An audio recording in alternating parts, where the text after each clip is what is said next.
This video is on independent events and the multiplication rule. Two events can be considered to be independent if they really don't influence each other in any noticeable way. So for example, the probability that it's going to be sunny tomorrow or not is different than the probability that I go for a jog tomorrow or not. One does not influence the other necessarily. But when they work together, they do produce different outcomes. So consider this tree diagram here.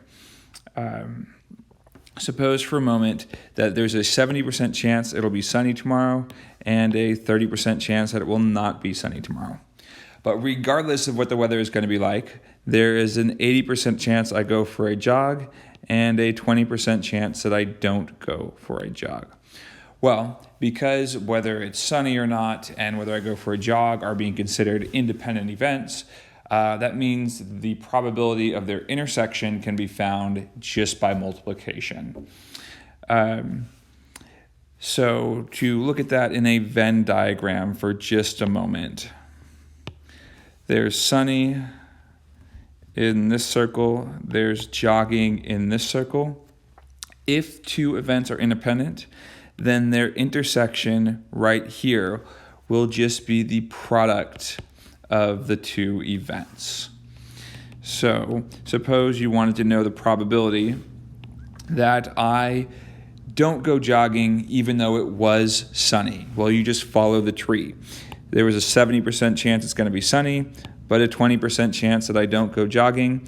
So the probability that it's sunny but intersect not going for a jog is just 0.7 times 0.2 or 14%.